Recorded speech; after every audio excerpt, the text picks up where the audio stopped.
Bom dia, classe. Tudo bem? Bem. Bom dia também para vocês que estão assistindo na gravação. Que primeiro vai fazer a introdução, me apresentar.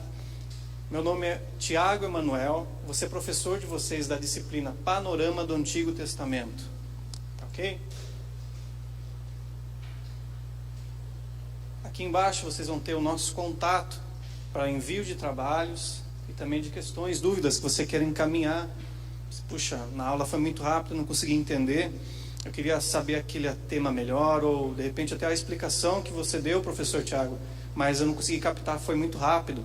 Então você pode estar enviando para esse e-mail aqui, ó, professor.tiagoemanuel.stcs@gmail.com. professor.tiagoemanuel.stcs@gmail.com. Tá ok?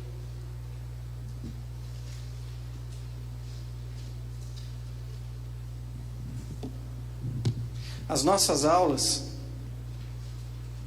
vão ter a duração do dia de hoje, 9/2, até o dia 13 de abril, totalizando 10 aulas.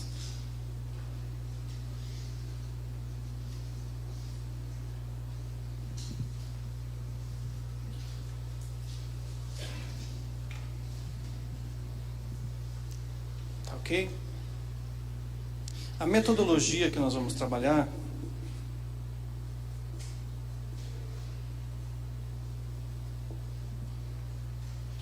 vão ser em 3 partes. A primeira é a leitura do capítulo designado do livro que vocês receberam hoje. Todo mundo recebeu? Panorama do Antigo Testamento? Curso? Todos? Sim? Não? Então vou indicar para vocês o capítulo que vocês vão estar lendo para a próxima aula e vocês vão fazer leitura na casa de vocês. Na sala de aula nós temos a explicação, explanação sobre aquele tema, né?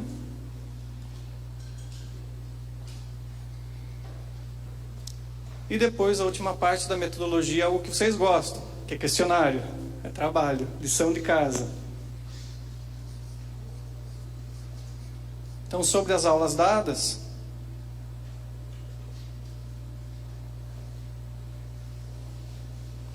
tem um questionário para vocês responderem as perguntas e encaminharem para nós. Esse questionário vocês vão poder entregar de 2 formas, tá ok? Por aqui em cima. Primeira forma é forma física.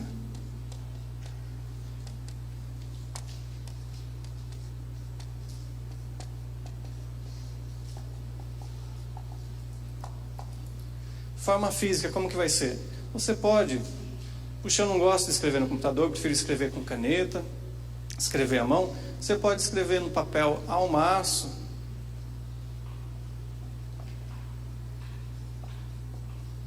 Tá ok? Com caneta de tinta azul ou preta. Papel ao maço e nos entregar na próxima aula. Eu falo, não, professor, eu gosto de escrever no computador e imprimir. Acho que fica mais bonito, mais organizado.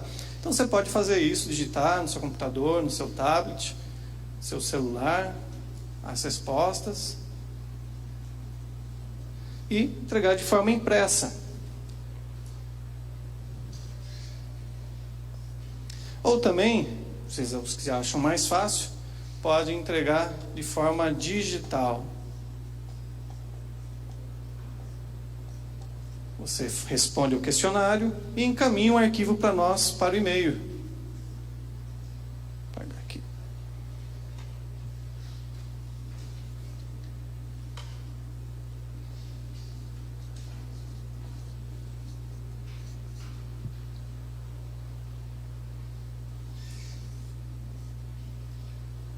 Certo? Claro até aí? Não? Sim? Todos entenderam? Não? Quem não entendeu, levanta a mão. Pode perguntar, você não entendeu.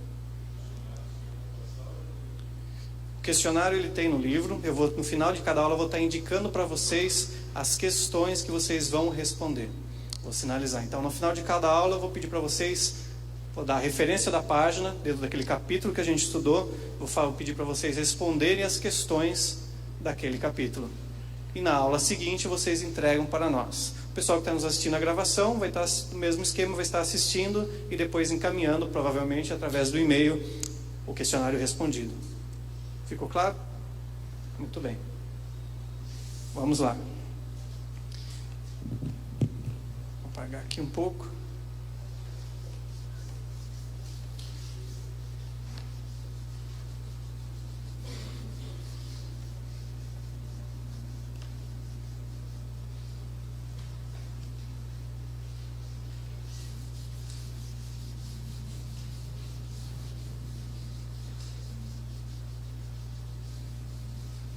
Então vamos fazer uma breve introdução ao Antigo Testamento. Quantos de vocês já leram, na totalidade, todos os livros do Antigo Testamento, alguma vez na sua vida? Pode levantar a mão. Temos um pouco número de pessoas que leram. Você também em casa aí, está assistindo a gente na sua igreja, faça essa reflexão aí. Quantos já leram um livro inteiro do Antigo Testamento? Pode levantar as mãos. Já aumenta o número de pessoas, né? A maior parte das pessoas já leu pelo menos um livro inteiro do Antigo Testamento. E quantos leram alguma porção dos diversos livros do Antigo Testamento? Um capítulo, versículos. A maior parte já teve contato com o Antigo Testamento. Muito bem.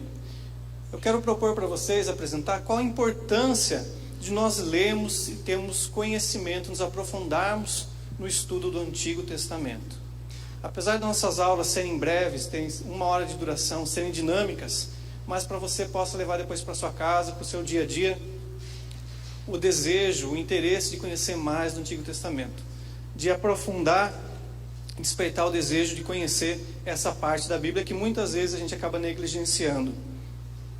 Talvez por uma linguagem difícil, por contar histórias dentro de cenários, culturas que para nós é desconhecida, mas o nosso intuito, o nosso alvo é fazer você um conhecedor das principais estruturas do Antigo Testamento. Histórias, períodos, linguagens, tramas, para que quando você for ler o texto, você possa entendê-lo melhor e ver onde ele se encaixa no Novo Testamento. Tá ok? Agora eu quero pontuar para vocês aqui, vou pôr na lousa, vocês podem copiar, 4 pontos por que nós devemos estudar o Antigo Testamento. Tá ok?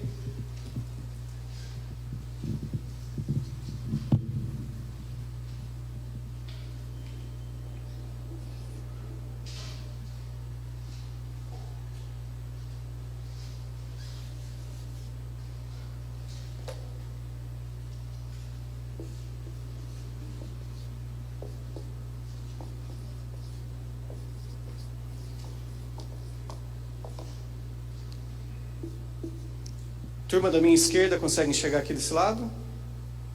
Sim, que eu estou escrevendo. Pessoal da minha direita.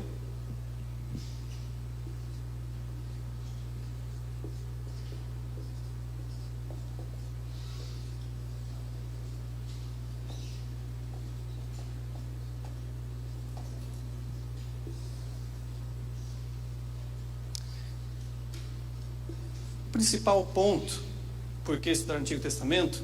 Porque ele contém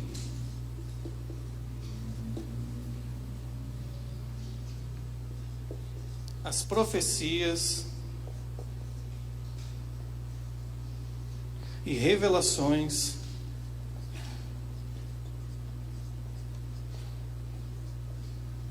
de Deus para toda a humanidade.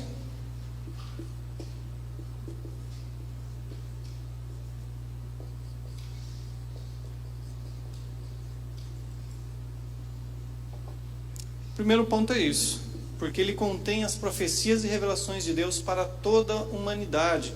Ou seja, no Antigo Testamento nós vemos Deus criando o homem e se revelando a ele, formando a sua criação, tudo que existe e se revelando a ela, seja de forma direta ou de forma indireta, e apresentando também os seus planos, o que irá acontecer com essa criação, através das profecias, através das revelações.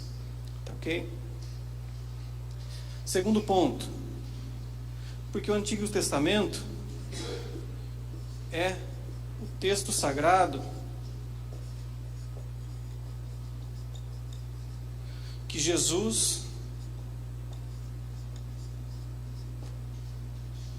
Paulo e os demais apóstolos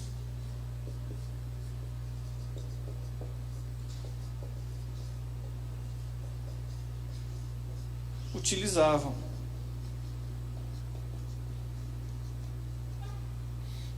Ok? Porque o Antigo Testamento era a Bíblia dos dias de Jesus. Era o texto quando o judeu religioso ia para a sinagoga, ele lia e ele meditava sobre aquilo. Então o Antigo Testamento são as palavras compiladas, parte por Moisés, parte por Davi, parte por Salomão, no qual eles apresentavam a relação do homem com Deus, os quais Jesus e os apóstolos meditavam sobre ele. Ok? Um exemplo onde nós enxergamos isso é na passagem do Evangelho de Lucas, no capítulo número 24. E outro fica bem claro isso é também no livro de Atos, capítulo de número 17.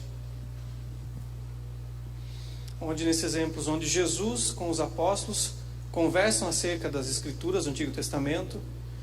E no capítulo 17, onde Paulo explica a pessoa de Jesus, apresenta a pessoa de Jesus para uma igreja na atual região da Grécia, utilizando o Antigo Testamento.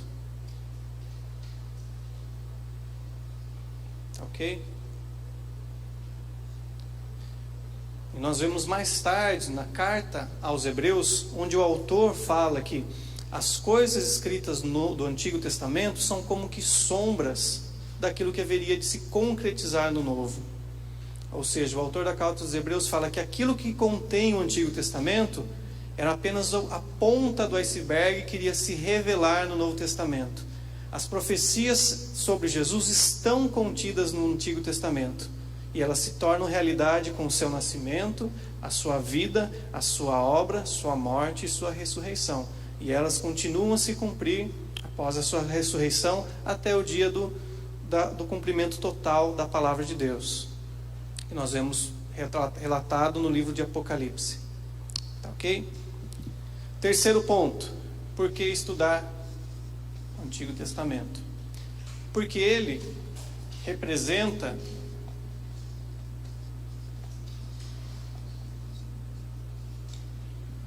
três quartos do volume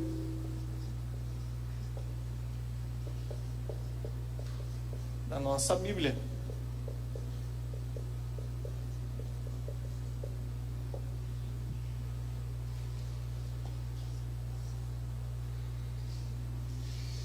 Você já parou para pensar? Essa Bíblia que você leva toda vez que você vai no culto, os que tem no carro, que levam também para outro local. 3/4 delas são o Antigo Testamento. Então deve ter alguma importância, deve ter algum peso estudá-lo, conhecê-lo, meditá-lo, né? Deus não deixou ele compilado, registrado e guardado à toa, apenas para fazer volume, para segurar debaixo do braço. Não, mas sim para ser estudado e meditado. Porque como nós vimos no primeiro ponto, ele contém as profecias e revelações de Deus, não apenas para os religiosos, apenas para os cristãos, apenas para os judeus, ou para qualquer outro povo ou religião, mas sim para toda a humanidade. Quarto e último ponto. Por que estudar o Antigo Testamento? Porque ele é a base da crença das 3 maiores religiões do mundo.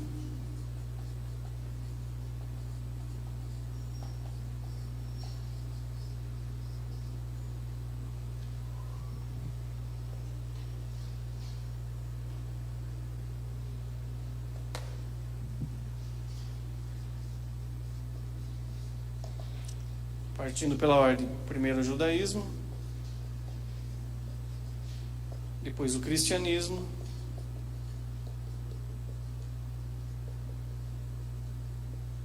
e depois o islamismo.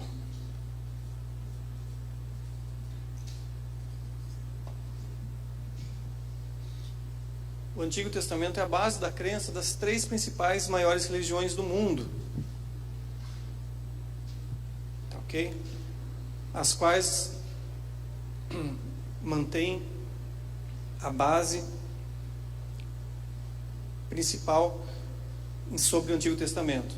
As 3 são de caráter monoteísta, ou seja, adoram apenas um Deus, têm apenas uma divindade e partilham da mesma história do Deus Criador, apontando, revelando servos e profetas para dar um alvo para o povo escolhido.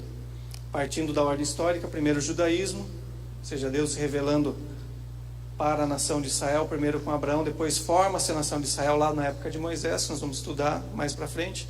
Depois com o cristianismo, quando Jesus nasce, vive, tem a sua obra, morre e ressuscita. Como nós falamos aqui anteriormente, o cristianismo é baseado em cima do Antigo Testamento. É a luz lançada por Jesus sobre as escrituras do Antigo Testamento. E a última religião na ordem histórica é o islamismo, que também baseia-se nisso, tendo um só Deus, baseando-se na criação até a chegada dos profetas, e no caso deles até a chegada do que eles consideram o supremo profeta, como Maomé, porta-voz de Deus para eles. Tá ok? Então temos 4 motivos principais por que estudar o Antigo Testamento. Por que mergulhar nele, por que conhecê-lo, por que lê-lo, por que aprofundar nos estudos com ele. Tá ok? Quer apagar?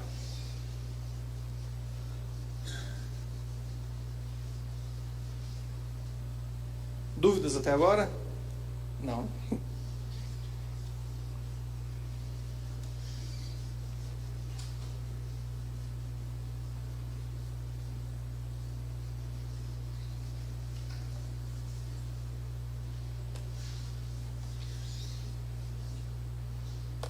Vamos lá. Continuando a nossa introdução.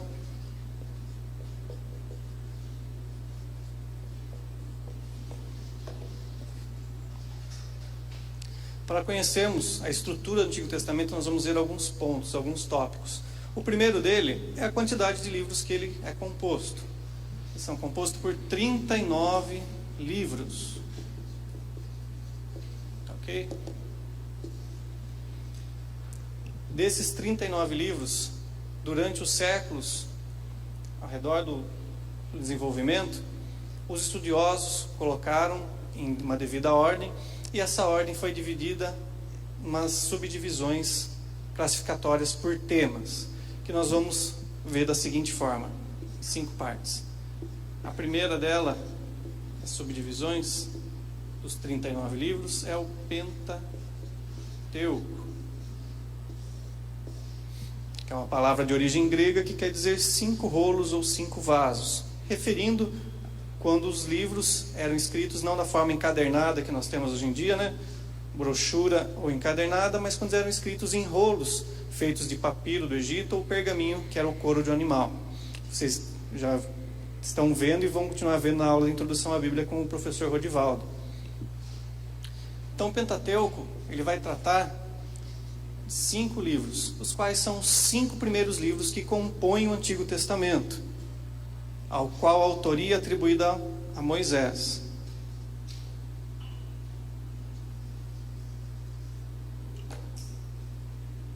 E esses livros vão de Gênesis até o livro de Deuteronômio. Ok. A autoria é atribuída a Moisés.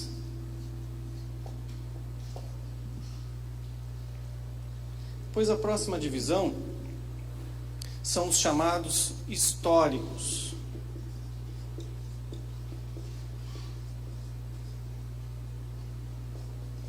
Que vão ter o número de 12 livros. Que eles vão de Josué até o livro de Esther.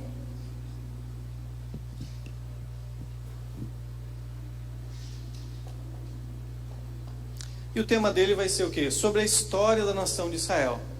Do seu desenvolvimento, quando eles entram na terra de Canaã, na terra prometida, começam suas conquistas, passando pelo seu auge na época do chamado Reino Unido, com Saul, Davi e Salomão, e depois com a sua queda, o seu declínio, quando eles começam a pecar contra Deus e são espalhados pelas nações próximas.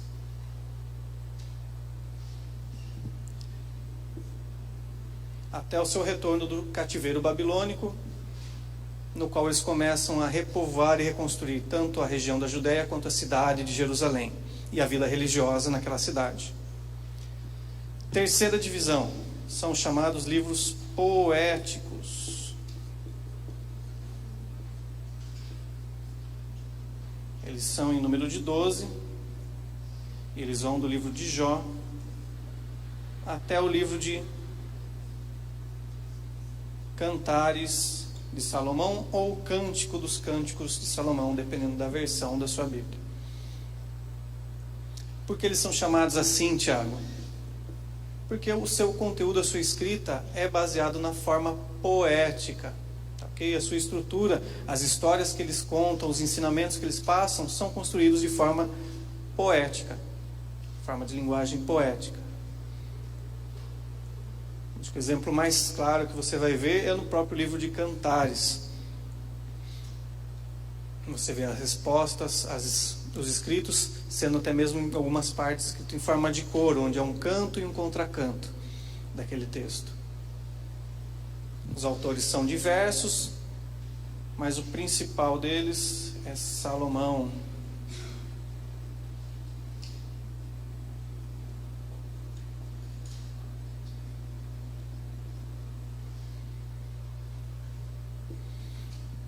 A autoria do livro de Jó é desconhecida. O livro de Salmos tem vários autores. Provérbios, a maior parte de Salomão.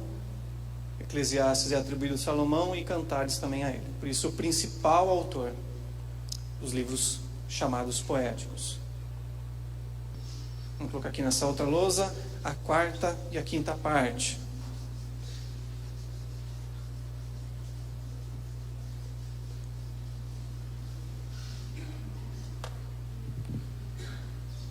Quarta divisão são chamados livros dos profetas maiores.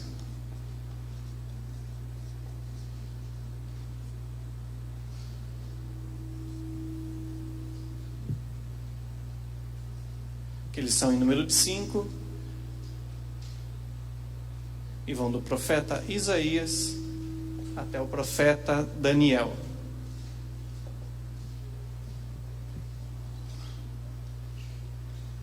Recebem esse nome, essa divisão com profetas maiores, por causa do volume das suas profecias e do seu conteúdo.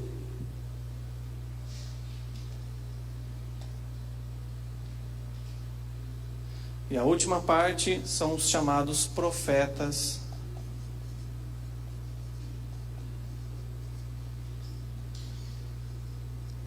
menores.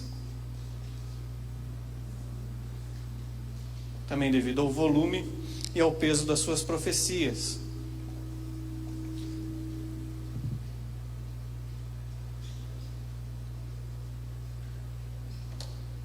Também são 12 livros que vão do profeta Oséias até o profeta Malaquias, o último livro do Antigo Testamento. Claro até aí?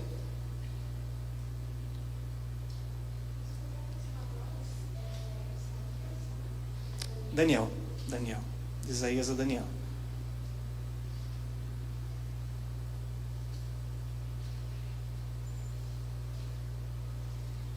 Muito bem. Então essa é a principal subdivisão dos livros do Antigo Testamento. Você divide esses 39 nesses 5 principais temas, para ficar mais fácil de você estudá-los, de você conhecê-los.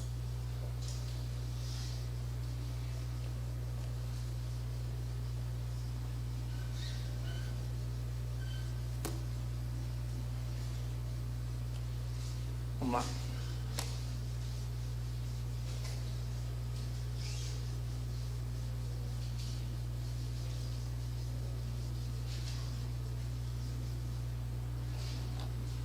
Outra coisa que a gente precisa saber sobre o Antigo Testamento é o período que ele cobre, antes de estudá-lo.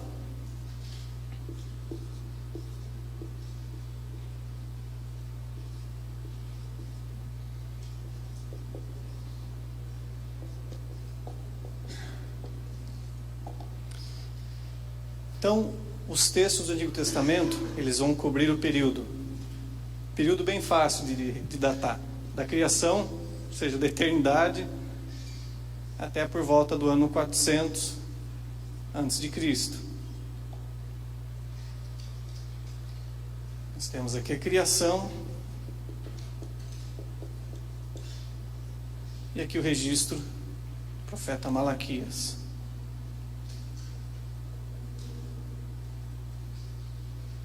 Mas os principais eventos vão ocorrer aqui, entre o ano, por volta do ano 2000 a.C. até o ano 400, quando Deus chama Abraão, inicia-se o processo de formação da nação de Israel, quando começa a Deus a criar, separar o povo dele, chamada nação de Israel, futuramente.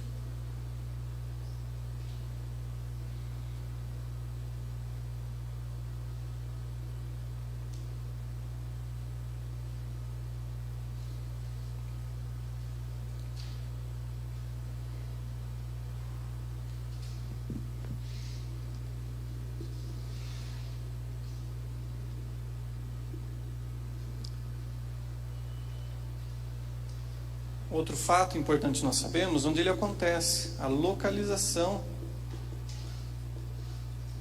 geográfica dessas histórias que o Antigo Testamento relata e todos os demais textos.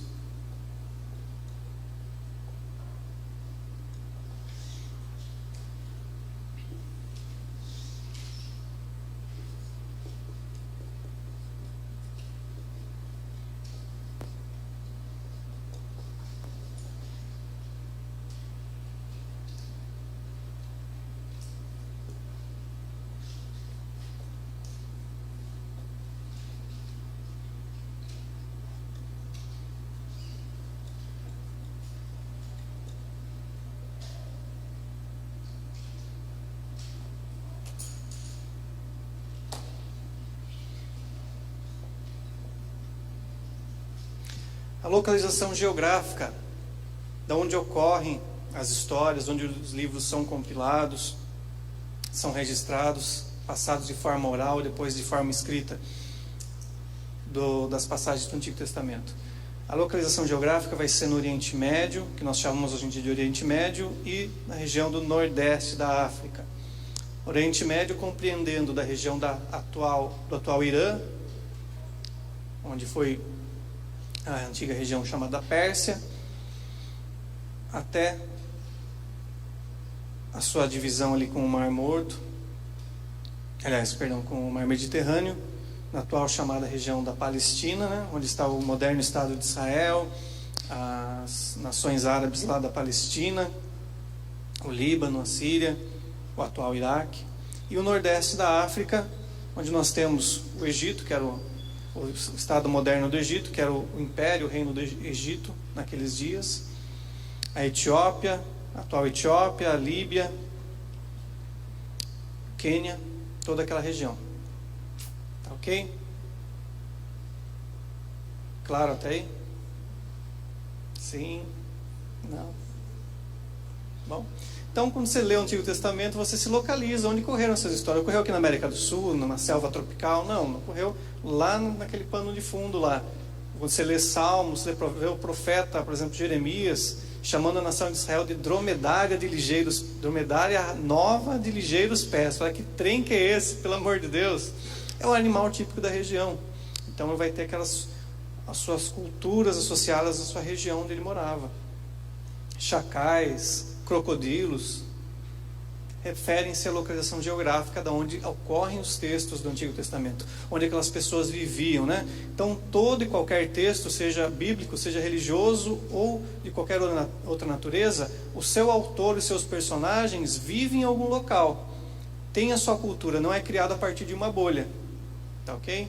Então, sempre interessa quando a gente vai ler algum texto, no nosso caso o Antigo Testamento, saber aonde ele ocorreu, as suas histórias, no nosso caso aqui, no atual Oriente Médio e atual Nordeste da África. Certo? Outro ponto importante, o idioma no qual foi escrito e no qual as pessoas que viveram aquelas histórias, escreveram aqueles relatos e demais tipos de texto, falavam. Tá, ok? Alguém tem uma ideia de qual que era o idioma do Antigo Testamento? Oi? Hebraico, muito bem. O hebraico bíblico, que é bem próximo do hebraico moderno, que é falado no estado de Israel, principalmente. Mas também nós temos, lá no finalzinho do Antigo Testamento, algumas pequenas porções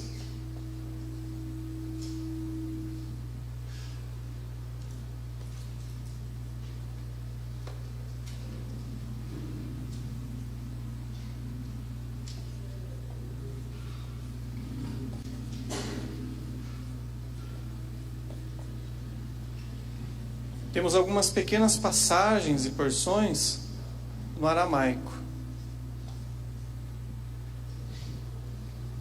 Ok? Que era uma língua que compartilha, que é uma língua ainda hoje em dia utilizada no Oriente Médio por alguns povos, que compartilha da mesma raiz, a chamada linguagem semítica, que tem a sua origem nos povos descendentes de Sem, que era um dos filhos de Noé. Tá ok?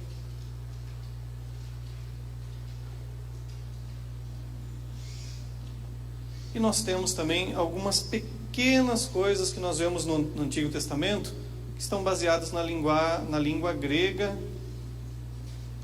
e no latim. Onde a gente vai encontrar isso, Tiago? Nos nomes.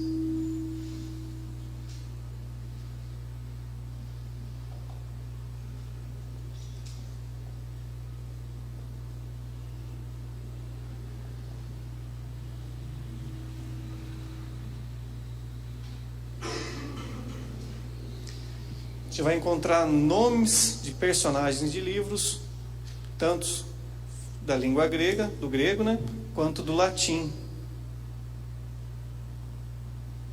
Por que isso, Tiago? Porque eles falavam na época? Não. Por causa das traduções do Antigo Testamento que chegaram até nós. Ok? Então você vê no nosso caso, logo o primeiro livro que nós vamos estudar do Antigo Testamento é o livro de Gênesis, uma palavra grega que significa inícios. Ok? As palavras latinas, o nome do personagem Isaías, um dos profetas maiores. Em hebraico, Ishayahu, que depois, com a tradução para o grego, tem seu nome traduzido para o grego, e depois, quando é traduzido lá no século IV depois de Cristo, recebe o nome de Isaías. Ao quanto caminhou o texto bíblico até chegar para nós, chegaram para nós em dia no ano de 2019, na língua portuguesa, que a gente sofreu muitas variações, desde o século XII, quando ela surge lá na Península Ibérica. Tá, ok? Então a única coisa que vai aparecer o grego e o latim são os nomes dos livros e dos personagens. O texto, a história, a linguagem dos personagens é o hebraico com pequenas porções em aramaico. Tá, ok? Muito bem.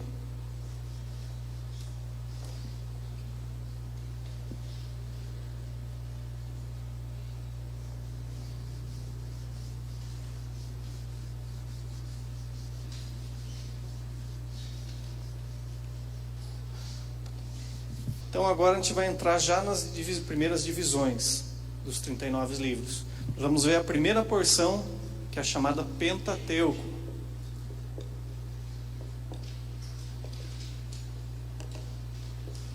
Com o primeiro livro, que é o livro de Gênesis.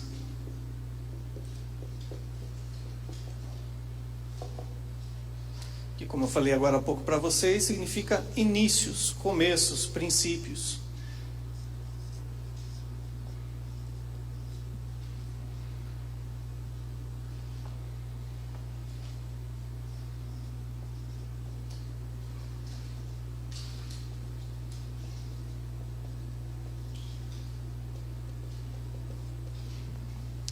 Onde que ele vai estar? Vai estar lá no nosso livro, da página 17 até a página 23.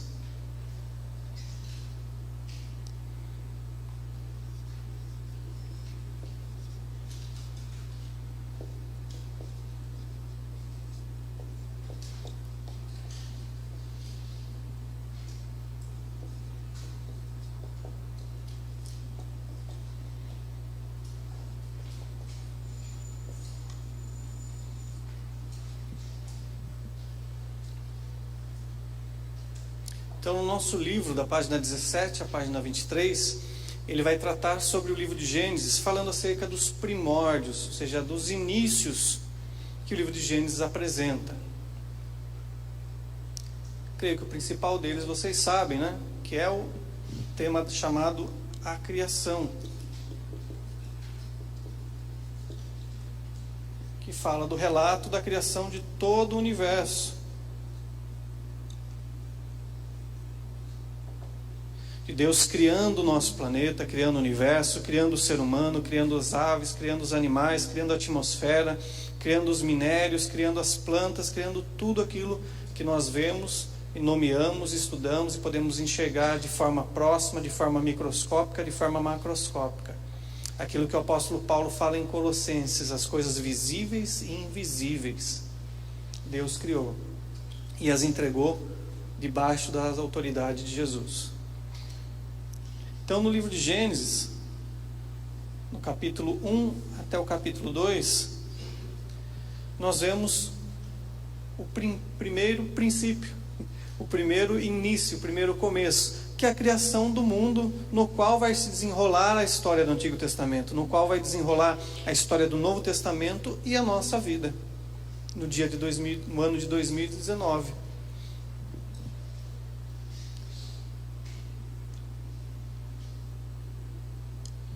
E a criação é relatada por Moisés, sendo baseada em 6 dias de obra da parte de Deus e um dia de descanso.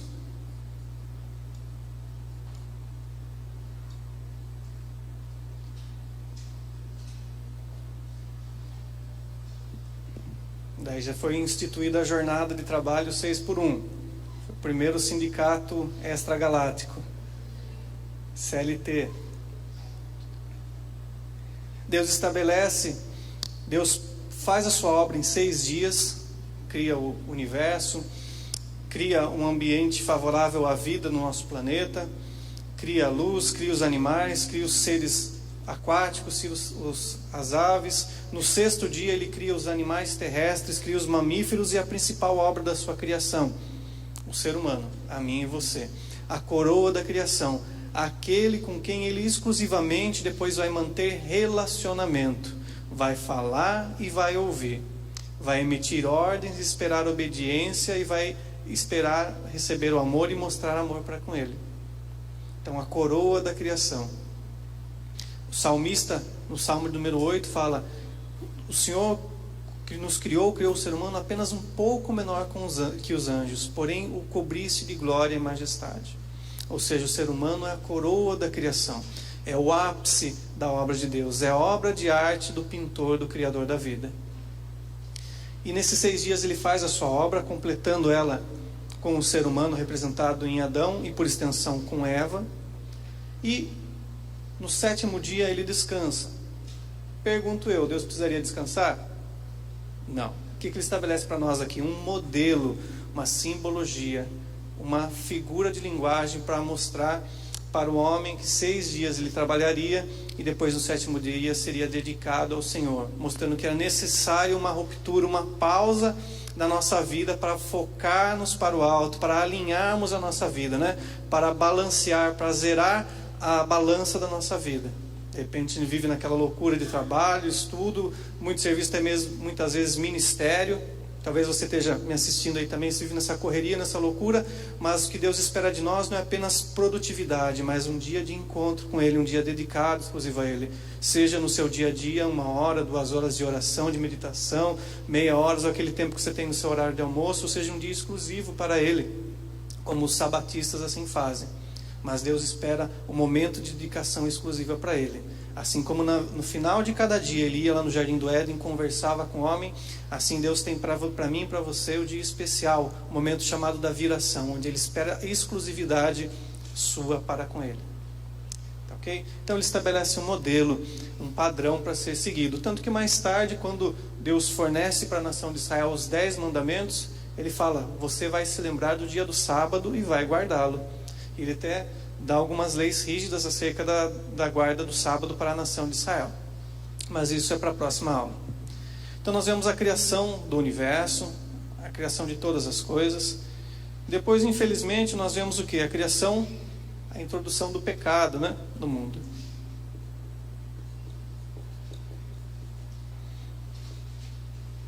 Isso relatado lá em Gênesis capítulo 3. Quando Deus dá uma ordem para Adão e Eva acerca da árvore do conhecimento do bem e do mal. Vocês lembram dessa passagem, né? Vocês já ouviram. E Adão e Eva descumprem, desobedecem esse mandamento, essa ordenança da parte de Deus. Eles caem na conversa da serpente utilizada pelo diabo e o pecado é introduzido no mundo, na raça humana. Ou seja, quando eles desobedecem a Deus, inicia-se o primeiro pecado. É introduzido no mundo o pecado, a desobediência. O pecado não era fruto em si, mas sim transgredir aquilo que Deus havia falado.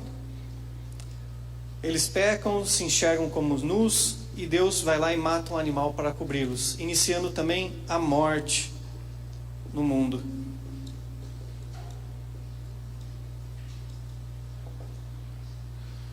A partir disso, nós temos agora a consequência do pecado.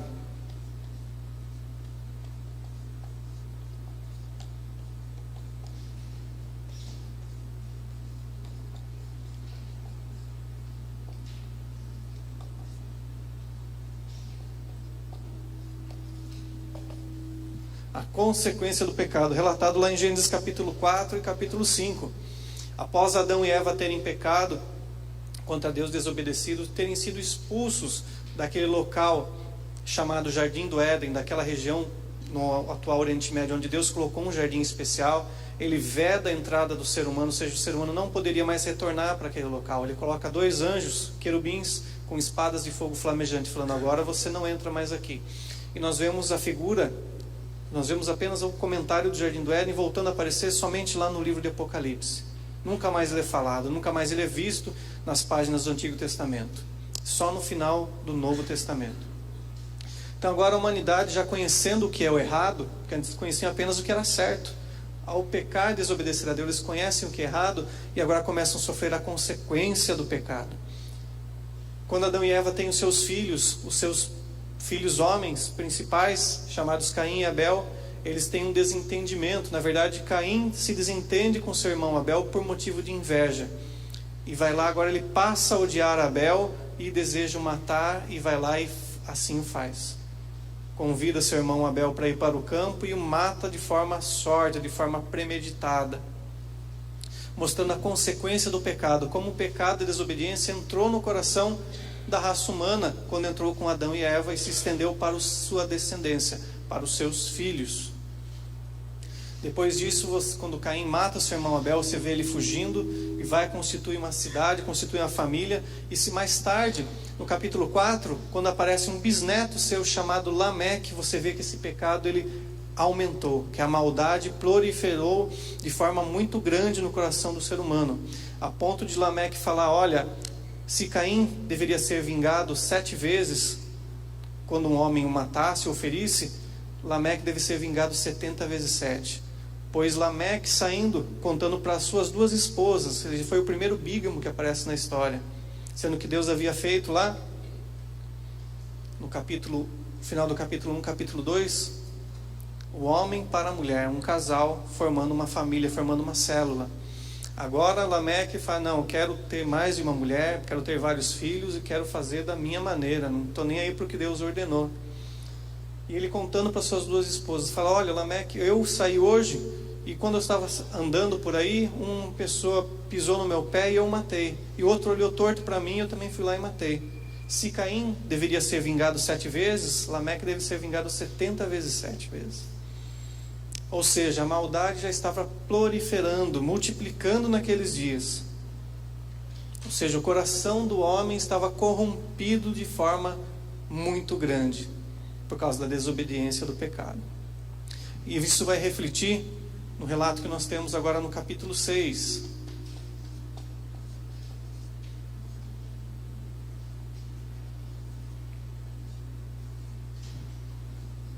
Até o versículo 19. Onde nós vemos principalmente a história de Noé com sua família, o relato deles. Quando Deus, vendo a maldade aumentar e multiplicar na sociedade, na sua criação, Ele decide trazer o castigo, regular, abaixar a régua, colocar os pesos na balança para recomeçar todas as coisas.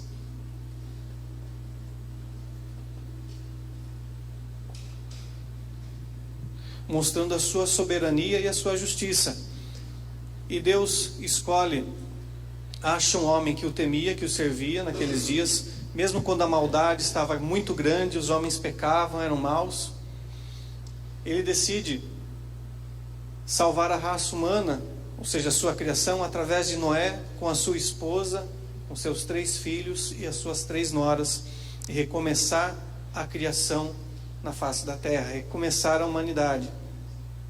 E você sabe bem, ele ordena que Noé com seus filhos construam uma construção de madeira que nós chamamos de arca, que era uma figura retangular, uma peça retangular com quase 15 metros de altura, com 3 andares, mais de 50 metros de comprimento, no qual eles colocariam um casal, Deus enviaria um casal de cada espécie de animais, e mais Noé com seus familiares, para preservar a vida humana, pois Deus traria o castigo sobre a face da terra através do dilúvio das águas. Creio que você conhece a história. Durante 40 dias e 40 noites há uma chuva torrencial, ou algo que não havia havido na terra, ainda chuva. As fontes das águas no abismo debaixo da terra se abrem, é água vindo do céu, água vindo por baixo da terra, e durante 150 dias, depois que Noé e sua família entraram na arca, as águas cobriram a face da terra até o monte mais alto existente na época. E depois desse período, mais algum período, quase completando um ano, Deus manda Noé com sua família sair da arca e reinicia a história da humanidade. Deus faz uma aliança com Noé, promete que nunca mais destruiria a humanidade por meio das águas e restaura o seu voto com a humanidade. E agora vai ser o recomeço.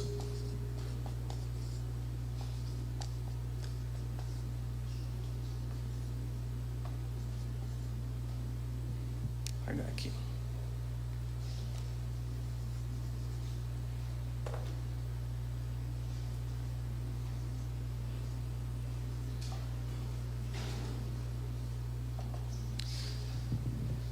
No Gênesis 8, 20 até o capítulo 10, nós vemos o recomeço, a reconstrução da vida humana na terra.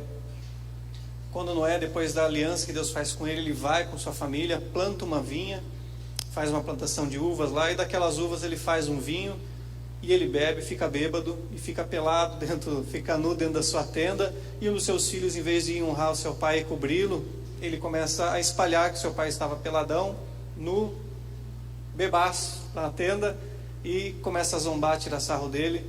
E quando Noé fica sabendo desse fato, ele vai lá e amaldiçoa esse seu filho e a descendência dele. No caso foi Cã.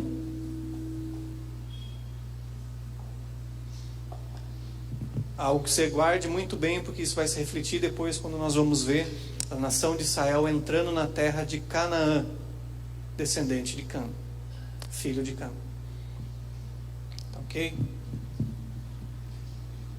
O interessante que nós vemos aqui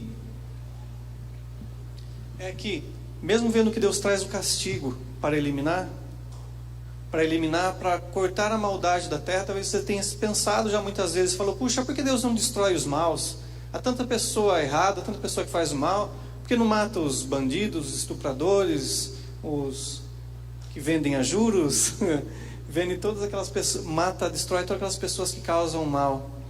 Deus realmente fez isso já uma vez, trouxe o castigo, mas não deu muito certo, porque a maldade está impregnada no coração do homem. E nós vemos apenas isso revertendo, tendo o remédio, a cura para isso, quando se cumpre as profecias, as palavras que Deus falou para o profeta Jeremias contar para a nação de Israel. Lá em Jeremias capítulo 31, ele fala, olha, nação de Israel, vem dias que eu vou tirar de vocês, vai chegar um dia que eu vou tirar do peito de vocês o coração de pedra, e vou colocar um coração de carne no qual vou escrever as minhas leis. Então, o problema da maldade no homem, na sociedade, não acontece eliminando as pessoas que cometem o mal, mas só vai resolvido quando o coração do ser humano é mudado, quando ele é transformado. E nós vemos quem tem o poder de fazer isso é Jesus. Quando lá na cruz nós vemos a sua obra consumada, Ele dando perdão para nós que éramos inimigos seus, que éramos pecadores, que merecíamos o castigo, mas Ele decide nos dar a perdão e a vida. Ok? Depois desse recomeço, nós vemos agora a humanidade se reunindo novamente.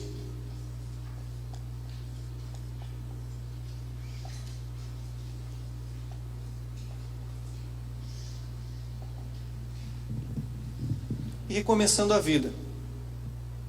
E uma parte desses descendentes de Noé se reuniu numa região muito plana chamada Sinar.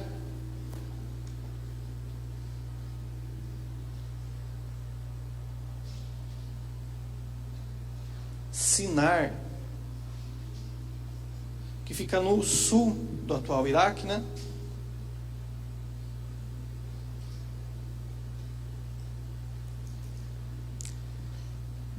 E lá, naquela região plana, eles têm uma brilhante ideia de construir uma cidade, construir uma torre.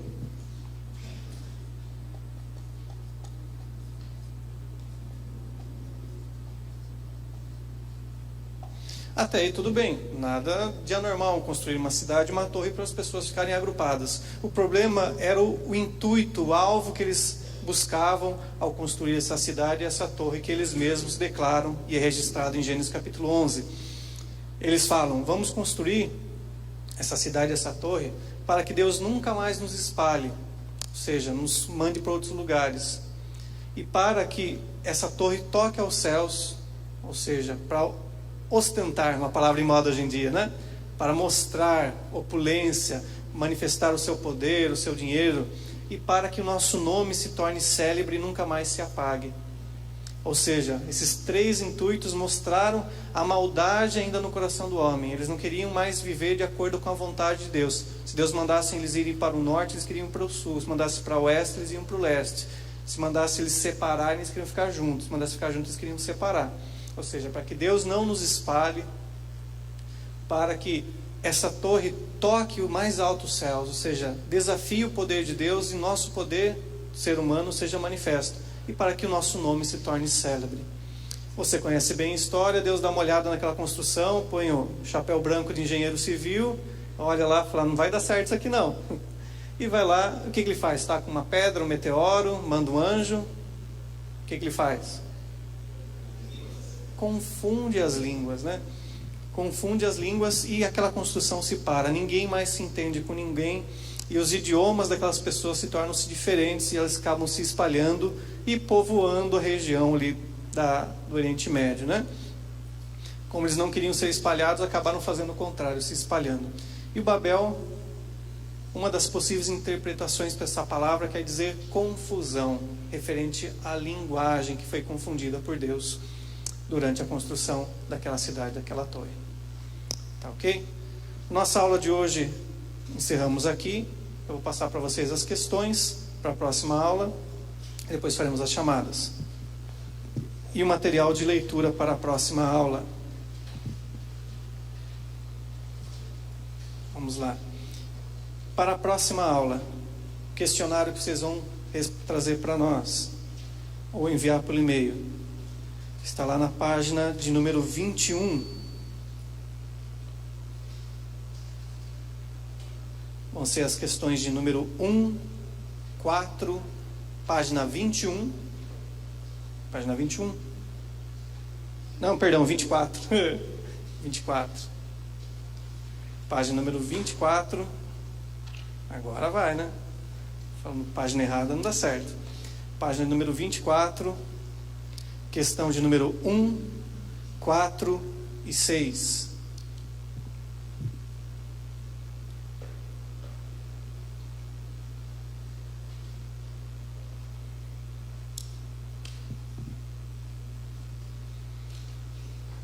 E vocês vão ler para a próxima aula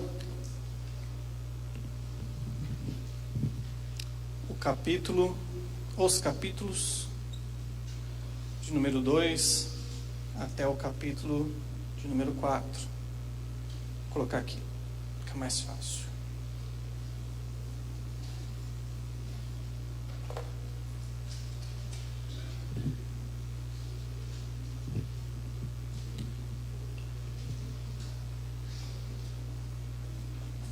Leitura dos capítulos número 2, número 3 e número 4.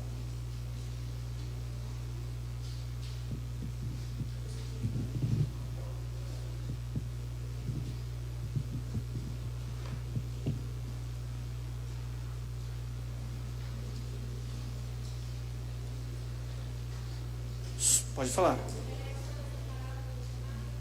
Questionário, como a gente falou lá no começo, ou vocês fazem na folha papel ao maço, caneta azul, caneta preta, ou vocês digitam e imprimem, ou pode mandar o arquivo digital para o nosso e-mail de contato. Só coloca o nome, as questões e a resposta embaixo. Questão número 1, o enunciado com a resposta. Pode falar.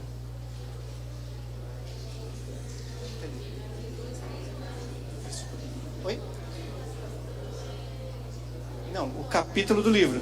Pessoal, só se ficou alguma dúvida, ó, a leitura nossa não é do livro bíblico, é do livro do nosso material. Vocês vão ler o capítulo de número 2, número 3 e número 4, para a aula que vem. Puxa, Tiago, é muita coisa. Não, não é.